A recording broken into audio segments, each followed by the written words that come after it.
오늘은 아름다운 연합을 이루라, 아름다운 연합을 이루라 라는 제목으로 잠시 말씀을 나누겠습니다.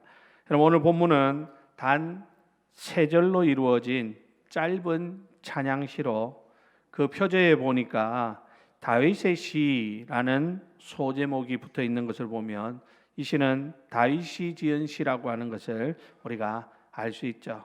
그리고 다윗의 시 옆에 보니까 곧 성전에 올라가는 노래다, 이렇게 표제어가 붙어 있는 것을 보면 성전에 올라가면서 불렀던 노래라는 것이죠. 여러분, 성전에 올라가는 노래란 하나님의 백성들이 성전에 모여 여호와 하나님을 예배하는 것을 기대하며 부르는 노래인데, 아마도 이스라엘 백성들은 매년 세 번의 큰 절기를 지키죠. 특히 무교절, 77절, 초막절에 예루살렘을 향하여 순례의 길을 가면서 그 순례의 여정에 있는 사람들이 각지에서 모인 형제들과 함께 어울려서 여호와 하나님을 예배할 것을 기대하며 부르는 노래가 바로 성전에 올라가는 노래라고 합니다. 시편 전체에서 성전에 올라가는 노래라고 하는 이 표제어가 붙어 있는 시는 시편 120편부터 시편 134편까지 총 15편이 나오는데, 그 중에 다윗이 4편, 그리고 솔로몬이 1편을 썼다라고 합니다.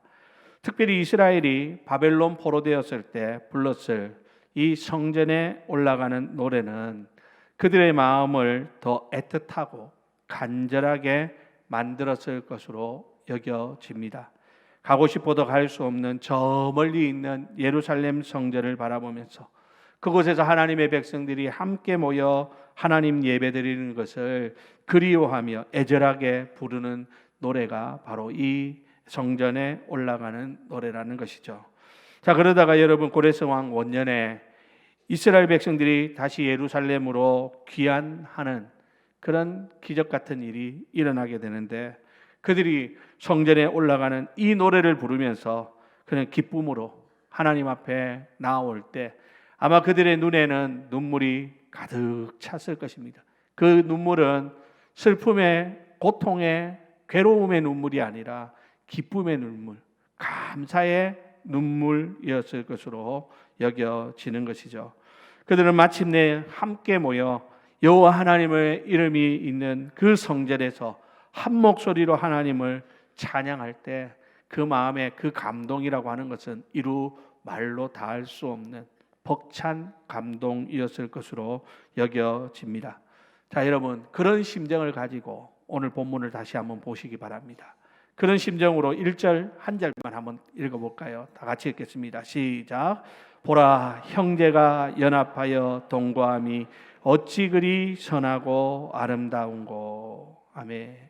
자, 여기 보면 다윗은 형제가 연합한다라고 이야기하면서 형제라는 말을 사용하고 있습니다. 여러분, 이 형제는 누굽니까? 우리는 일반적으로 형제라고 하면 피를 나눈 형제들을 가리켜서 형제다, 이렇게 이야기하죠.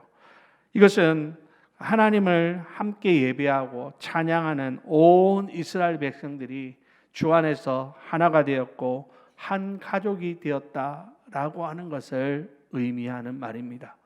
여러분, 우리가 예수를 믿는다고 하는 것은 단순히 나 혼자 예수 믿고 혼자 천국 가는 그것이 결코 아니죠. 간혹 어떤 분들은 굳이 교회 가야 되냐? 요즘 교회 가면 시끄럽던데, 요즘 교회 가면 사람들 시선이 별로 안 좋던데, 그러면서 그냥 나 혼자, 요즘은 인터넷으로도 얼마든지 예배 드릴 수 있는데 혼자 예배 드리면 되지, 그렇게 생각하는 분들이 있는데요, 그것은 옳지 않습니다. 우리가 함께 이렇게 하나님을 찬양하고 예배하는 이 시간을 통해서 나 혼자가 아니라 우리에게는 믿음의 가족이 있다라고 하는 것을 우리가 확인할 수 있다라는 것이죠. 믿음 안에서 우리는 한 가족이 되는 것입니다. 믿음 안에서 우리는 한 식구가 되는 것이죠. 믿음 안에서 우리는 형제가 되고 자매가 되고, 그렇게 해서 우리는 주 안에서 새로운 가족으로 탄생되어져야 하는 것입니다. 그러나 사실 우리는 서로 이렇게 둘러보면 하나 될 만한 것이 하나도 없는 너무나 다른 사람들이 모여 있는 곳이 바로 교회인 것을 알 수 있죠. 성격도 다르고 생각도 다르고 자라온 배경도 다르고 사는 방법도 다르고 가진 것 배운 것 하나도 일치하는 것이 없는 그런 사람들이 모여 있는 것이 바로 이 교회라고 하는 것입니다. 게다가 우리는 피 한 방울도 섞여지지 않은 그런 사람들인데 오늘 성경은 우리를 향해서 너희는 한 형제다라고 말하고 있다는 거죠. 너희는 한 가족이다라고 말하는 것입니다. 우리는 그리스도 안에서 새로운 가족으로 탄생되어졌고 그래서 이제 우리는 주 안에서 구별할 만한 것이 하나도 없어져야 하는 것입니다. 우리에게는 남녀노소 구분할 것이 없습니다. 고향이 어디냐, 출신이 어디냐, 학교가 어디냐 그런 것을 따질 이유가 하나도 없다라는 것입니다. 여러분 교회 안에서 사실 고향 너무 따지는 거 별로 좋지 않습니다. 교회 안에서 출신 학교가 어디냐 그거 너무 재고 있으면 교회가 별로 은혜롭지 못합니다. 특히나 요즘 같은 시대는요. 우리나라 이 정세를 따라 가지고 교회 안에서도 성도들 간에 여당이냐 야당이냐 이런 것 때문에 성도들 간에 온전히 하나 되어지지 못하는 그러한 모습들을 봅니다. 물론 자기 생각이 여당일 수도 있고 야당일 수도 있겠죠.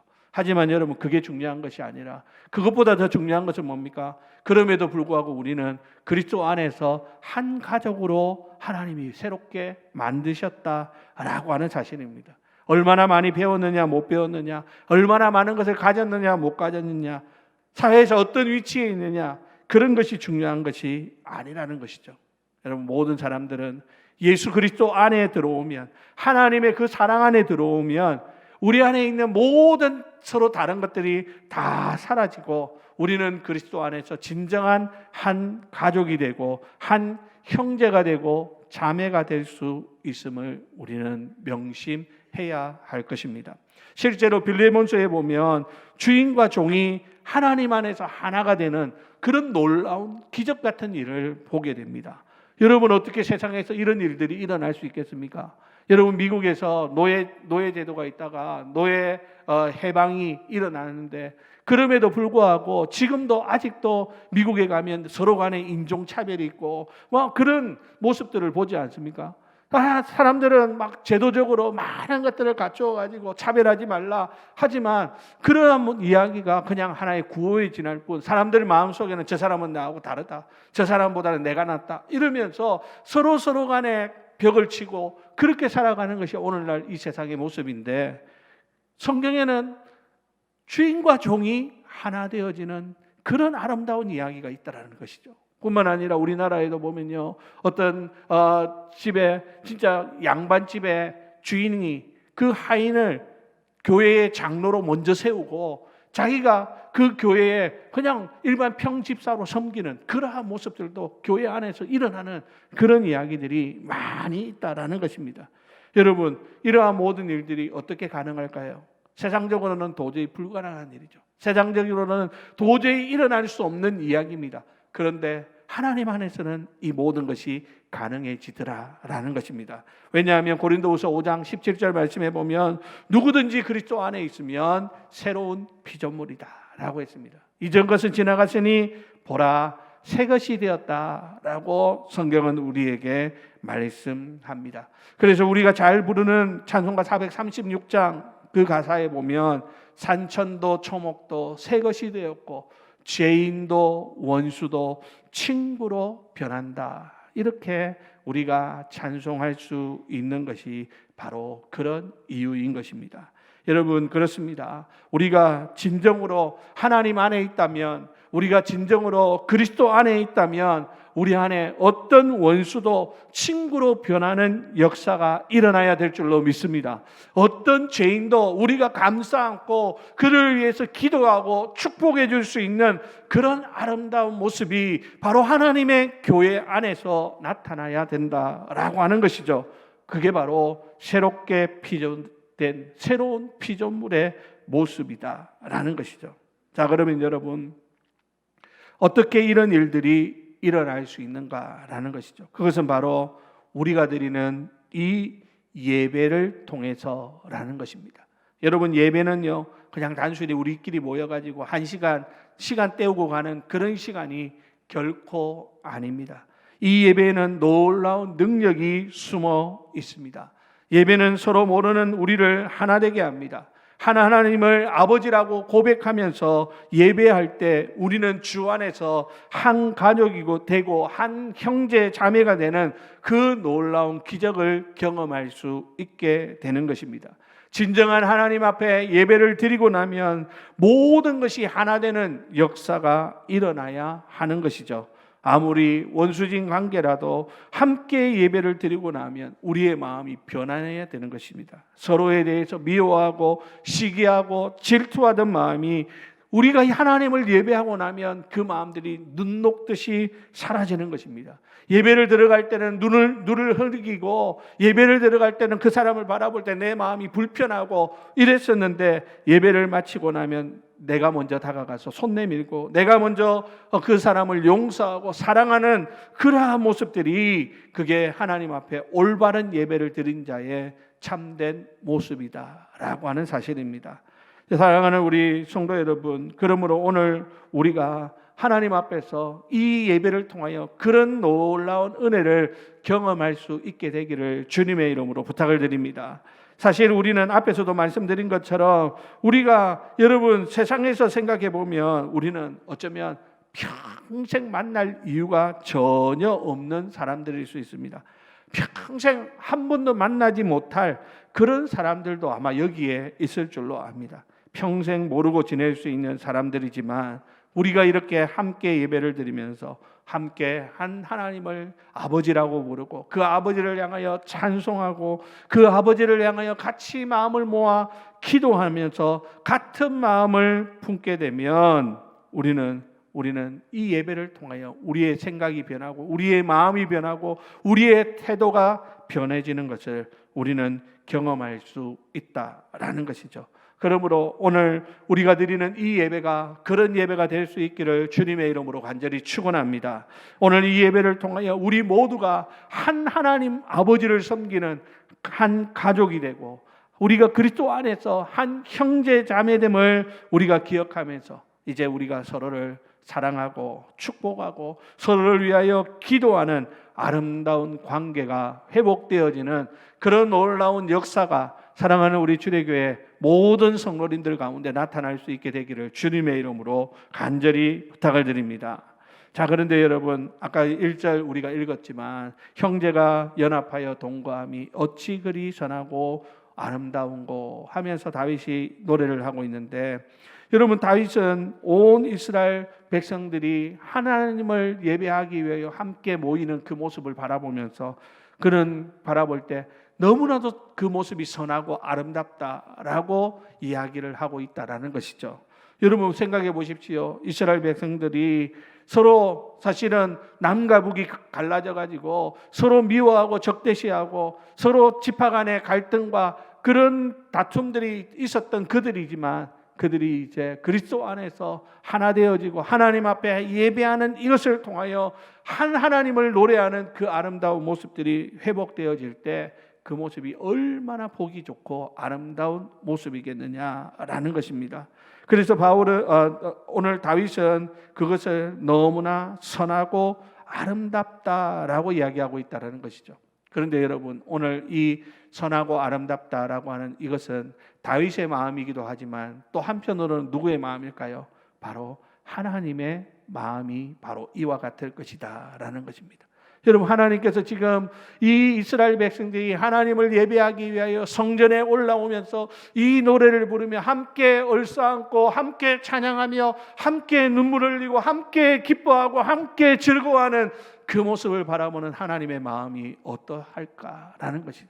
그 모습이야말로 하나님이 가장 보시기에 가장 선한 모습일 것이고 하나님 보시기에 가장 아름다운 모습이 아니겠느냐라는 것입니다. 여러분 우리도 가정에서 자녀를 키워보면 자녀들끼리 어릴 때 막 얼마나 많이 싸웁니까? 막 싸우고 그러던데 이제는 커가지고 어른이 되고 하면 서로 형제간에 가족간에 우애 있고 사랑하고 하는 그 모습을 부모가 이렇게 바라보면 얼마나 그 마음이 흐뭇하겠습니까? 마찬가지죠. 하나님이 우리를 바라보실 때 하나님이 지금 이스라엘 백성들을 바라볼 때 그들이 지금 서로 하나 되어져 함께 하나님을 예배하는 그 모습이 하나님 보시기에 얼마나 아름다운 모습이겠느냐라는 있다라고 하는 사실입니다. 그러므로 사랑하는 우리 성도 여러분, 오늘 우리가 이렇게 함께 모여 예배드리는 이 모습이야말로 하나님이 가장 기뻐하시는 모습이다라고 하는 사실을 믿으시기 바랍니다.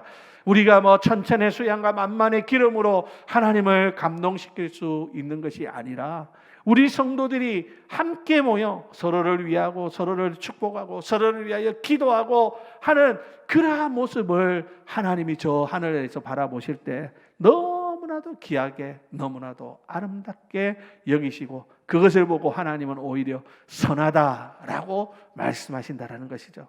그러므로 여러분, 우리가 이 땅을 살아가면서 지켜야 될 것이 뭘까요? 바로 이것입니다. 하나님이 우리를 하나 되게 하신 이것을 우리가 힘써 지켜나갈 때 이게 하나님 앞에 기쁨이 되고 이게 하나님 앞에 영광이 될 뿐만 아니라 그런 은혜 가운데 살아가는 우리도 하루하루가 기쁘고 즐겁고 행복한 그런 은혜를 누릴 수 있다라는 것입니다. 요즘 우리 교회 성도님들 가운데 새가족들이 많이 오는데 새가족들이 와가지고 제가 물어보면 주례교회가 좀 어떻습니까? 라고 물어보면 성도님들 중에 그런 이야기를 합니다. 주례교회 오니까 천국 같습니다. 여러분, 진짜로 우리 성도님들이 새가족들이 와가지고 하시는 이야기가 주례교회 오니까 천국 같습니다. 성도들이 너무 사랑스럽고 너무 사랑하는 그 모습이 너무너무 보기에 좋다고 그렇게 이야기하는 이야기들을 제가 한 번 들은 게 아니라 몇 번을 들었습니다. 몇몇 분들이 그런 이야기들을 하시더라고요. 그러니까 그 말은 거짓이 아니라는 거예요. 여러분, 지금 우리의 모습이 하나님 보시기에 그런 줄로 믿습니다. 그렇기 때문에 우리가 이 모습을 어떻게 해요? 힘써 지켜가야 한다는 것이에요. 우리가 이것을 지키는 것, 이게 우리의 가장 큰 사명이라고 해도 과언이 아닐 것입니다. 아무쪼록 올 한 해 하나님이 성령으로 우리를 하나 되게 하신 이것을 우리 모두가 함께 힘써 지킴으로 하나님 앞에 기쁨이 되는 사랑하는 우리 주례교회 모든 성도님들이 다 되시기를 예수님의 이름으로 간절히 부탁을 드립니다. 자, 그런데 여러분, 오늘 다윗은 형제가 연합하여 동거하는 그 모습이 얼마나 선하고 아름다운지 감탄하면서 그 아름다운 모습을 두 가지로 표현하고 있습니다. 오늘 본문 2절 3절 말씀인데요, 다 같이 다시 한번 읽겠습니다. 시작. 머리에 있는 보배로운 기름이 수염 곧 아론의 수염에 흘러서 그의 옷깃까지 내림 같고 헐몬의 이슬이 시온의 산들에 내림 같도다. 거기서 여호와께서 복을 명령하셨나니 곧 영생이로다. 아멘. 자, 여기 보니까 다윗이 형제가 연합하여 동거하는 것의 아름다움을 첫 번째로 뭐라고 표현하고 있냐면 아론의 머리에 부어져서 수염을 타고 흘러내리는 향기나는 보배로운 기름 같다, 이렇게 표현을 합니다. 여러분, 아론은 누굽니까? 이스라엘의 대제사장이죠. 이스라엘 백성들을 대신하여 거룩하고 참된 제사를 드리기 위하여 하나님께서 세우신 영적 지도자입니다. 그런데 성경에서 일반적으로 기름이라고 하면 기쁨과 축제를 상징하는 것이지만 여기서의 기름은 일반적인 기름의 의미가 아니라는 것이죠.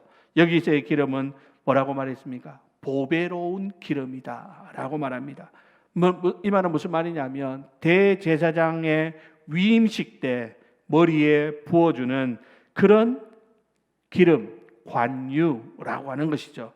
그 관유가 아론의 머리에 부어질 때 그 머리에 듬뿍 부어진 그 기름이 아론의 수염을 타고 내리면서 그 어깨와 가슴을 적시는 이 모습, 여러분, 대제사장의 가슴에는 뭐가 있습니까? 12지파를 상징하는 보석 달린 흉패가 있습니다. 보배로운 기름이 그 흉배를 적시면서 온 사방에 그 기름의 향기를 발산한다라는 것이죠. 여러분, 이것은 무엇을 의미할까요? 특별하게 하나님 앞에서 구별되었다, 성별되었다라는 것을 의미합니다. 이 말은 무슨 말입니까? 이처럼 우리 형제가 연합하여 동거하는 것이 하나님 앞에서 특별히 구별됨을 의미한다라는 것이죠. 여러분, 구별되었다는 것은 하나님의 자녀가 되었다는 것입니다. 하나님의 자녀로서 가장 근본적인 구별은 여러분 뭡니까? 바로 이렇게 우리가 하나님을 예배하는 시간인 것이죠. 세상에 많은 사람들이 있지만 그 사람들이 하나님을 예배하지 않습니다. 오직 하나님의 자녀로 구별된 사람들만이 이런 예배를 하나님 앞에 올려드릴 수 있다라는 것이죠. 그래서 여러분 시편 133편 자체가 성전에 올라가는 노래라고 했죠. 즉 무슨 말입니까? 하나님 앞에 예배드리기 위해서, 제사드리기 위해서 올라가면서 부르는 노래가 바로 이 시편 133편이라는 것입니다.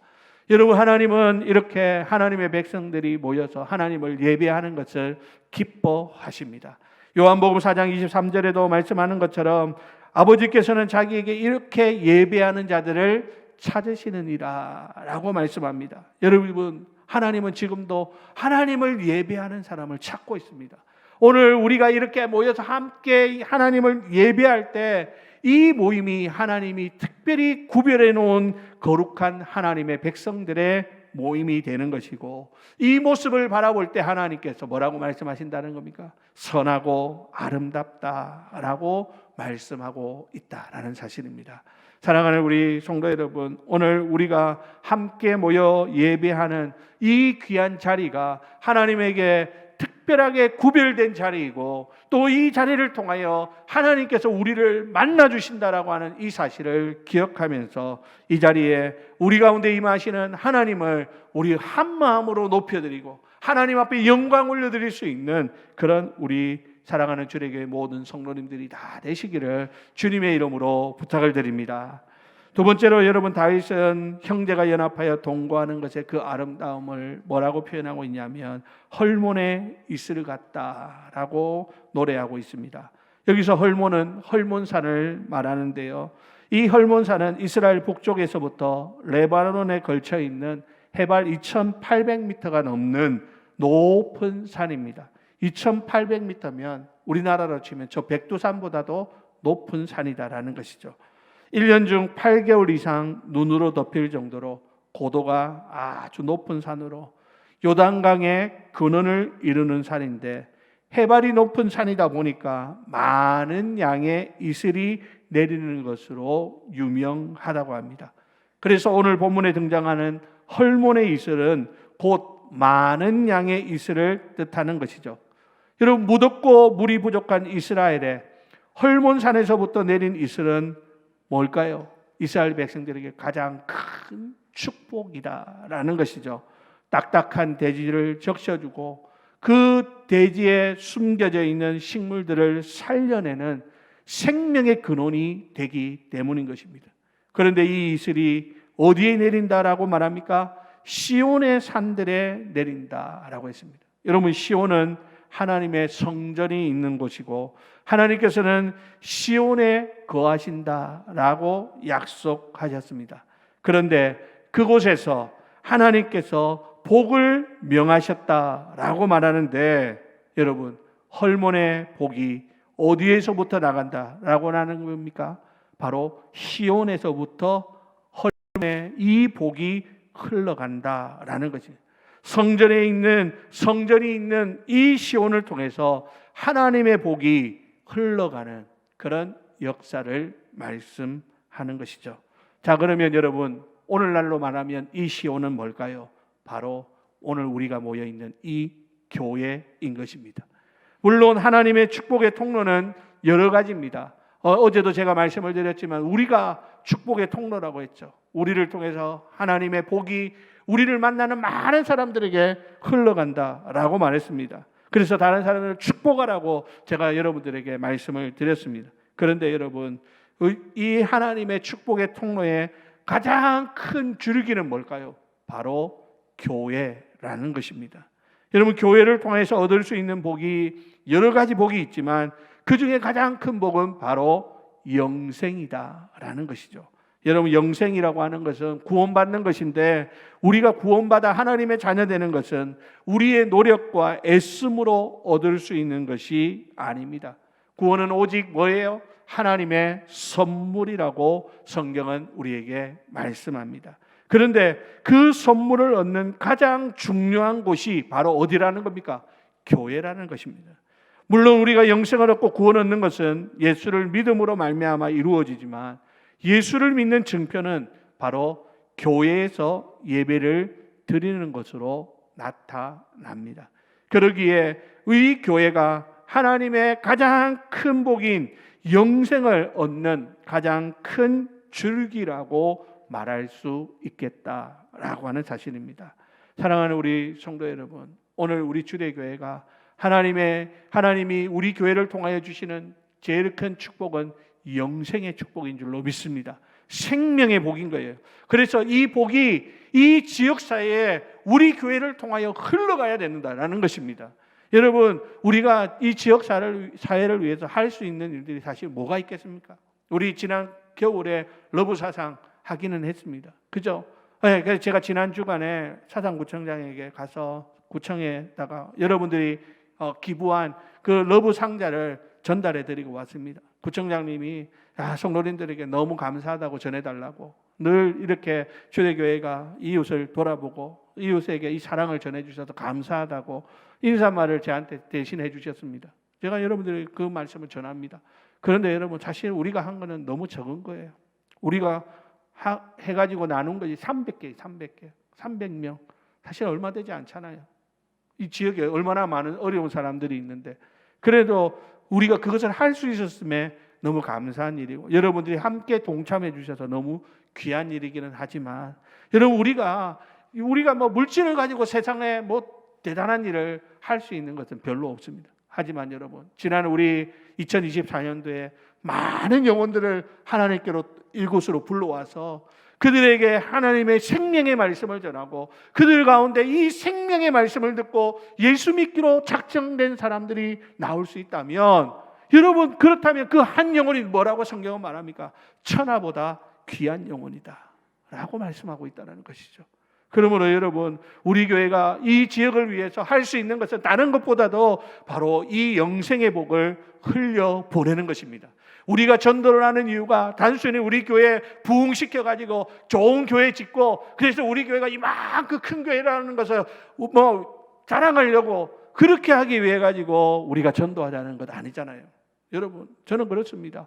우리 성도님들 열심히 전도해가지고 그분들이 이곳에 와서 하나님에 대해서 알게 되고 복음을 듣게 되고, 그리고 난 다음에 우리 교회 나오지 않더라도 다른 교회 가가지고 신앙생활을 할 수 있다면 그것으로 우리가 할 일을 충분히 했다라고 생각합니다. 그거 하나님께서 우리의 그 귀한 열매라고 하나님께서 인정해 주실 것이다라는 것이죠. 그러므로 여러분, 우리가 올 한 해도 2025년도에도 우리가 끊임없이 해야 될 것이 뭡니까? 이 영생의 복을 다른 사람들에게 흘려보내는 것입니다. 사랑하는 우리 주례교회가 우리를 만나는 모든 사람들이 우리를 통하여 이 영생의 복을 얻게 되는 그런 놀라운 역사가 있기를 주님의 이름으로 부탁을 드립니다. 한 사람이 이 복음을 들었지만 그 한 사람으로 끝나는 것이 아니라, 주 예수를 믿을 때 너와 내 집이 구원을 얻는다라고 약속하셨던 그 말씀과 같이 처음에 한 사람으로 시작된 그 가정의 복음이 나중에는 온 가정을 변화시키고 온 집안을 변화시키고, 그를 아는 많은 사람들이 주께로 돌아오는 놀라운 복음의 능력을 경험할 수 있게 되기를 바랍니다. 그러므로 여러분, 2025년도에도 우리 다 같이 이 복음을 전하는 일에 열심을 내는 사랑하는 우리 모든 성도님들이 다 되시기를 주님의 이름으로 간절히 부탁을 드립니다. 자, 이제 말씀을 마치겠습니다. 여러분, 하나님께서는 오늘 다윗을 통해서 다윗이 하나님을 노래하는 그 노래를 받으시면서 얼마나 선하고 아름다운가라고 말씀하시며, 그들에게 정말 하나님께서 약속하신 모든 축복들을 하나님께서 허락해 주십니다. 오늘 우리도 이렇게 함께 예배하는 시간을 통해 주 안에서 온전히 하나 되어지는 그런 놀라운 역사를 우리가 먼저 경험하고 그 축복을 받아 누리는 우리 모두가 되시기를 주님의 이름으로 부탁을 드립니다. 뿐만 아니라 우리 안에서 이 주신 이 귀한 생명의 복이 우리로부터 이웃으로 흘러나가서 우리 교회를 아는 많은 사람들이 이 영생을 선물로 받아 하나님의 앞에 영광 올려드리는 복된 역사가 일어나게 되기를 예수님의 이름으로 간절히 축원드립니다.